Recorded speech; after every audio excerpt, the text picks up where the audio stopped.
Hello guys, അപ്പോൾ നമുക്ക് ചുമ്മാ ഒരു കറക്കം കറങ്ങിയിട്ട് വന്നാലോ. വേറൊരിടത്തോട്ടല്ല, ലുലുവിലോട്ടാണ് നമ്മൾ പോകുന്നത്.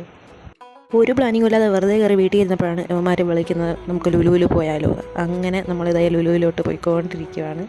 കൂടെ അമ്മയും അവന്മാരും മാമനും അമ്മായി എല്ലാവരും ഉണ്ട്. നമ്മളെല്ലാവരും കൂടെ അങ്ങനെ കാഴ്ചയും കണ്ട് ലുലുവിലോട്ട് എത്തി.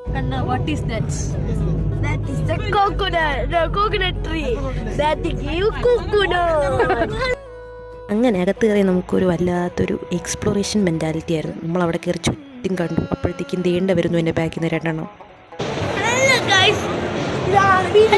ഈ കാഴ്ചകളെല്ലാം കണ്ട് നമ്മൾ എത്തി നിൽക്കുന്ന സ്ഥലം കണ്ടോ. നമ്മളെങ്ങോട്ടാണ് പോകുന്നത്? അതൊക്കെ ചുമ്മാ നമ്മൾ നേരെ പോയത് ഗെയിം കളിക്കാൻ. അടുത്തില്ല നീ കയറിയ പിന്നെ എന്നെയും കയറ്റുമല്ലോ. എൻ്റെ പൊന്നടാവൂയി അതിൽ കയറിയത് മാത്രമേ എനിക്ക് ഓർമ്മയുള്ളൂ. പിന്നെ ചുറ്റുമുള്ള ഒന്നും കാണാൻ പറ്റുന്നില്ല. മൊത്തത്തിലൊരു കറക്കം മാത്രം. പേടിക്കേണ്ട രമണ, വിളിക്കുന്നത് ഞാൻ തന്നെയാ. ഈ ചെറുക്കൻ്റെ ഒരു പരിപാടിക്ക് ഞാനില്ല. നിന്റെ കൂടെ ഒരു പരിപാടിക്ക് ഞാനില്ല. ഒരുമാതിരി ഇടിവെട്ടിവനെ പാമ്പ് പിടിച്ചെന്ന പോലെയാണല്ലോ. ഒന്ന് തീർന്നപ്പോൾ ദേ കൊണ്ടുവരുന്നു അടുത്തത്. നോക്കണ്ട, അതിലും നമ്മൾ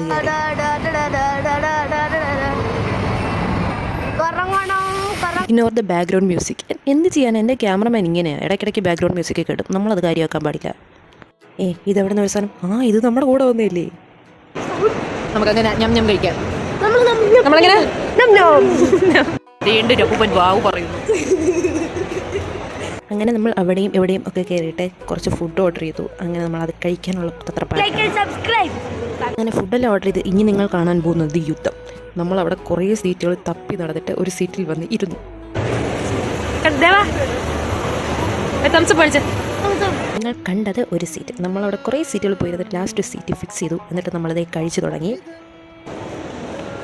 അത് കഴിഞ്ഞ് നമ്മൾ വീണ്ടും പോയി. എവിടേക്ക്? VR സെക്ഷനിൽ. ദേണ്ട നോക്കടാ, ഒരാൾ ചന്നം പിന്നെ നിന്ന് വെട്ടുന്നു.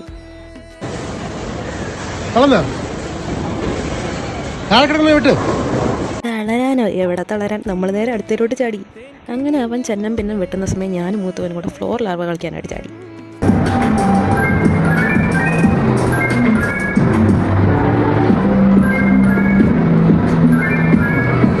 അങ്ങനെ അത് കളിച്ച് കഴിഞ്ഞപ്പോഴത്തേക്ക് എല്ലാവർക്കും കൂടെ അടുത്തൊരു ഗെയിം കളിച്ചാലോ എന്നൊരു പ്ലാനിങ് ആയി. അങ്ങനെ നമ്മൾ അടുത്ത ഗെയിമിലോട്ട് ചാടിയിട്ടുണ്ട്. ഇതിൽ ലാസ്റ്റ് എല്ലാവരും ചത്തു, ഞാൻ മാത്രം ലാസ്റ്റ് എന്ത് ചെയ്യാനെന്നുള്ളൊരവസ്ഥയിൽ നിൽക്കുമായിരുന്നു. എൻ്റെ ദൈവമേ, ഇത്രയായപ്പോൾ തന്നെ ഞാൻ ഒരു വർഷത്തേക്ക് ഇതേയുള്ള എക്സസൈസ് ചെയ്ത് കഴിഞ്ഞു. അങ്ങനെ നമ്മൾ വീട്ടിൽ പോകാമെന്ന് പറഞ്ഞ് പ്ലാനിങ് ആയി.